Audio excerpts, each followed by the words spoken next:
अस्सलाम वालेकुम नाजरीन, आप देख रहे हैं INN न्यूज़। मैं हूं प्रोग्राम आवाम की आवाज़ के साथ जवाद भट्ट। हमारे प्रोग्राम का मकसद ही सिर्फ यही है कि जो आवाम के साथ ज़्यादतियाँ हो रही हैं और उनकी जो आवाज़ हम बने और उनके जो मसाइल हैं वो उजागर कर सके। ऐसे ही एक मसले के लिए हम इस वक्त हाज़िर हुए हैं। कामरान आशिक साहब हैं हमारे पास, आए उनसे जानते हैं कि उनका क्या मसला है और उनके साथ क्या ज़्यादती हो रही। अस्सलाम वालेकुम। वालेकुम अस्सलाम सर। अच्छा कामरान आशिक साहब, आपका क्या मसला है? सर हमारा मसला है कि कुछ लोग हैं हमारी प्रॉपर्टी पर कब्ज़ा कर रहे हैं। हमारा इधर आता है नौशहरा सांसी में ना, हमारे वालद साहब ने वो कॉलोनी काटी हुई है और कुछ प्लाट बचे हुए थे तो हमने ना वो रखे हुए कि चले किसी वक्त हमारे काम आएंगे। तो अभी हमें ज़रूरत थी पैसों की, तो मैं प्लाट सेल करने के लिए मेरी एक बंदे से डील हो गई। हमने वो प्लाट बयाने टोकन भी पकड़ लिया। एक वो बंदा वहाँ के जो मौजूद है वहाँ के है ना प्रॉपर्टी डीलर, उनके पास जाता, उन्हें कहता ये प्लाट मैंने ख़रीदा इतने का ख़रीदा है। उन्होंने बोला कौन सा ये है। वो लोग जो है ना कब्ज़ा माफ़ी हैं, कोई 4-5 लोग हैं। नाम लेना उनके, किस बंदे ने आपसे जगह खरीदी है और कब्जा माफिया कौन है? इमरान भट्ट साहब हैं जिनसे मेरा वो टोकन पर बात हुई है। कब्ज़ा माफिया है, कासम है, कोलू उनकी ज़ात है, नवीद है वहाँ का, एक मिठू है और एक आधा एक बंदा उन्होंने अभी रखा है इरफान गुराया नाम है उस लड़के का। वो हमें धमकियाँ शमकियाँ भी अभी से शुरू हो गया देना ना। तो ये कुछ दिन हुए हैं, 7, 8, 9, 10 मुहर्रम को उन्होंने काम शुरू किया मेरे प्लाटिंग के ऊपर। तो मैंने ये जो थाना है ख्याली सवर साहब हैं उनको हमने दरख्वास्त दी। वो हमारे साथ मौके पर गए हैं, उन्होंने मौका भी देखा है। उन्हें बताया कि सर ये मेरी जगह है। ये हमसे एक दिन का टाइम लिया, पहले दीवार नहीं थी। एक दिन के बाद इन्होंने रात को 2 बजे यहाँ दीवार उठा दिया हमसे टाइम लेके कि नहीं ये कब हमारा प्लाट है। हमने कहा अगर आपका है तो आप रखें, हमारा तो हमें दे दें। हमने ना कभी आज तक ज़िंदगी में कभी किसी के साथ ज़्यादती किया और ना ही हम लड़ाई झगड़े वाले बंदे हैं। उन्होंने देखा मौका, उन्हें बुलाया, उन्हें डॉक्यूमेंट मंगवाए, डॉक्यूमेंट देखे दुखे। तो सवर साहब ने कहा कि हम SHO साहब के सामने आपको पेश करते हैं। कुछ दिन गुजर गए ना, SHO की उन्होंने बुलाया हमें। उल्टा कासम साहब ने हम चारों भाइयों पर दरख्वास्त दे दी। मैं इटली होता हूँ, मैं इटली से आया हूँ। तो ये मेरे बड़े भाई हैं इमरान महर साहब, ये बीमार हो गए हैं, जो पीछे से सारा कवर करते हैं। ये इरफान साहब है, इनकी टांग टूट गई, ये भी 1-2 साल से बीमार। और ये वैसे ही घर के कामों में थोड़े बिजी। उन लोगों ने आप पर किस चीज़ की दरख्वास्त दी है और आपके पास ये जगह कब से है? हमारे पास ये जगह 1999 की जगह, 99 की 89 को मेरे वाला साहब ने ली। और जब भाई के नाम रजिस्ट्री की वो 1999 में की थी। 1999 के हम इधर इस प्रॉपर्टी के मालक हैं। वो प्रॉपर्टी भी हमने काफ़ी प्लाट सेल किए, कुछ प्लाट हमने रख लिए हुए थे अपने के लिए।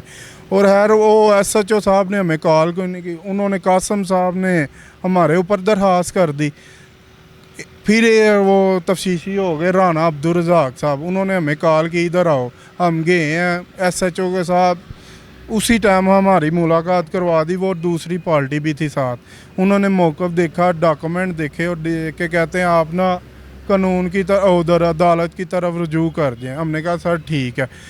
ये बात ख़त्म। 3 दिन बाद हमें पता चलता है वहाँ से के इलाके से कि वो लोग ना यहाँ काम शुरू कर रहे हैं प्लाटिंग के ऊपर ना, वो नींव वगैरह निकाल के ना दीवार ऊपर कर रहे हैं। मैं वहाँ खड़ा होकर रात के 2 बजे सर काम कर रहे हैं, दिन को नहीं काम कर रहे, रात को 2-3 बजे का टाइम है। हमने 15 पर कॉल की, 15 आई है। ये मेरे भाई इरफान को उठा के ले गए हैं साथ। नहीं, कॉल आपने की है कि आपकी जगह पे जो काबिज हैं उस पे वो तमीर कर रहे हैं, तो वो आके आपको लोगों को उठा के ले गए? और हमने कॉल की है कि हमारी जगह पर ना लोग कब्ज़ा कर रहे हैं, तो आके उनको उठाने के बजाय हमारे भाई को ले गए हैं। उनके बंदे को भी पकड़ा, उसे छोड़ दिया। हमारे भाई को पूरी रात रखा है। अगले दिन हमने मचल के भर के भाई को बाहर निकाला है। उससे अगले दिन फिर रात को आपने अपने भाई की ज़मानत कराई है अगले दिन, तो उस पर उन्होंने कोई गिरफ्तारी भी तो डाली होगी, क्या डाली थी, किस मामले? 751 डाल दी थी। 751 तो दोनों पार्टियों पे होती है उधर। हमारे ऊपर डाली, यही तो हैरानगी वाली बात है ना, दूसरी पार्टी पर क्यों नहीं डाली?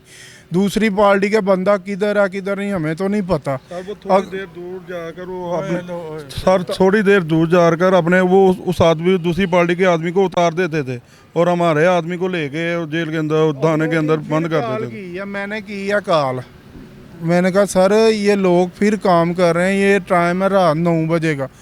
वो एक बंदा उनका साथ ले गए हैं, एक मुझे साथ ले गए हैं, अंदर जाके थाने में ना अंदर कर दिया मुझे। मैंने सर उनसे पूछा, मैं कहा मैं ओवरसीज़ पाकिस्तानी हूँ, मेरे साथ ये ज़्यादती हो रही है, ये मेरे डॉक्यूमेंट है, अब मेरी बात सुनने के बजाय मुझे अंदर कर रहे हैं। वजह मुझे समझ नहीं आई। मैं इटली होता हूँ, इटली से आया हूँ, कुछ मसाइल हैं घर के भी हैं, कुछ अपने मसाइल हैं, वो प्रॉपर्टी सेल कर रहे हैं, वो सारा आप उन्हें पकड़ने के बजाय हमें अंदर ले गए हैं।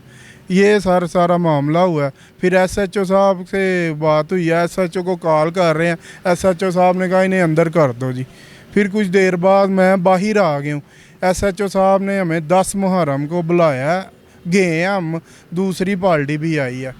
5 बजे 4:30 बजे हम थाने के अंदर हैं, रज़ाक साहब और एसएचओ साहब एक तहरीर लिख रहे हैं।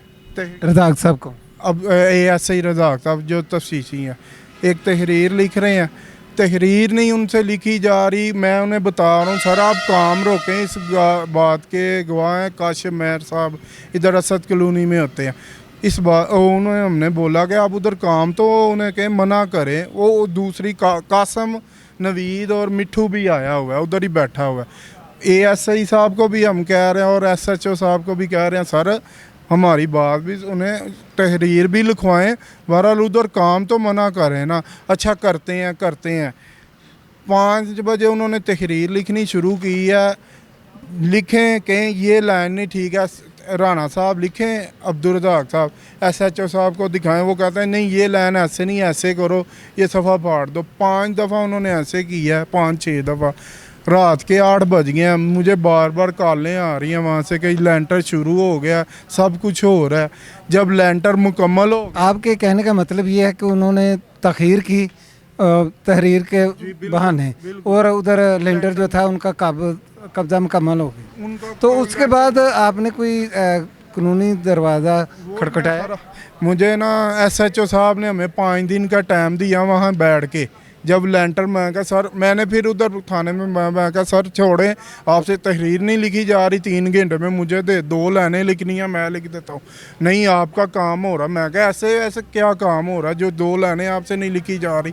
अब ये नहीं ठीक, ये नहीं ठीक। मैं सर मुझे पता क्या ठीक है क्या नहीं, मैं आपको लिख देता हूँ, आप पढ़ लें, आपको ठीक लगे। आप सैन अंगूठे हुए हैं कि वहाँ दोबारा कोई काम नहीं होगा। 5 दिन का टाइम दिया एसएचओ साहब ने कि आप दोनों पार्टियाँ 5 दिन बाद, ये जो कल मंडे गुजरा ना, तब बुलाया। हम अपने डॉक्यूमेंट मज़ीद मुकम्मल करके दोबारा गए एसएचओ साहब के पास। एसएचओ साहब ने बोला मैंने तो उन्हें टाइम ही नहीं दिया था, मैंने तो आपको टाइम दिया, आप पटवारी के पास जाएं, कानूनी के पास जाएं, निशानदेही करवाएं। मैं सर आपने हमें दोनों पार्टियों को टाइम दिया। नहीं, मैंने आप दोनों पार्टियों को टाइम नहीं दिया। हम सुबह उठे हैं, सीपीओ साहब से ये दरखास्त लिखी है, वो थोड़े से बिज़ी जा रहे थे, शायद किसी मीटिंग में थे। तो वहाँ के अमले ने बोला कि आप अगर सुबह आ जाएं फर्स्ट टाइम 10 साढ़े 10 बजे, तो इंशाल्लाह आपकी सीपीओ साहब से हमारी गुजारिश है, सीपीओ साहब से, हुक्मरान साहब से, कि हम शरीफ बंदे हैं, हमारा बैकग्राउंड है, इधर गुजरांवाला के रहने वाले हैं, बैकग्राउंड देख लें जाके, हम शरीफ बंदे हैं, हमारे साथ ज़्यादती हो रही है और गवर्नमेंट से दरख्वास्त है कि आपकी मेहरबानी है, हमारे हक़ में कोई अच्छा फ़ैसला दिया जाए। बहुत शुक्रिया सर। एसएचओ मसूद आलम का कहना था कि असल में जो कामरा नाशक के पास है वो जगह के बारे में, उनके पास जो रजिस्ट्री है वो खसरा नंबर 314 की है, जबकि दूसरी पार्टी के पास जो है कासम के पास खसरा नंबर 311 की है। कासम जो है वो जब उसने तमीर शुरू की तो कामरा नाशिक का कहना था कि ये हमारा प्लाट है। तो थाने में जब ये मामला आया तो एसएचओ साहब ने कहा कि भाई ये अदालती मामला है, इसको आप अदालत में लेके जाएं। तो वहाँ पे जो थे इन्होंने कहा कि भाई हम जो है ना 2-3 दिन में निशानदेही करा देते हैं कि ये प्लाट नंबर 300 खसरा नंबर 311 नहीं 314 है, लेकिन इसके निशानदेही लाने के बजाय वो कल रात जो है स्टे लेके आगे हैं। यानी कि उनका अगर कामरान आशिक साहब का ये कहना है कि भाई हमने कॉल की है कि हमारी जगह पे कब्ज़ा हो रहा है या तमीर रोकी जाए, तो SHO साहब का कहना था कि तमीर तो हम रोक सकते हैं स्टे लाने के बाद। तो स्टे तो ये लेके आ रहे हैं 22 तारीख को, इससे पहले हम कैसे रोक सकते हैं। तो बाकी जो आप स्क्रीन पे देख सकते हैं कि ये स्टे की तस्वीरें हैं या बाकी, तो आवाम बेहतर फैसला कर सकती है कि भाई कौन सी पार्टी ठीक है और कौन सी गलत। कैमरामैन शदेब सरा के साथ मुझे इजाज़त दीजिए। अल्लाह हाफिज़।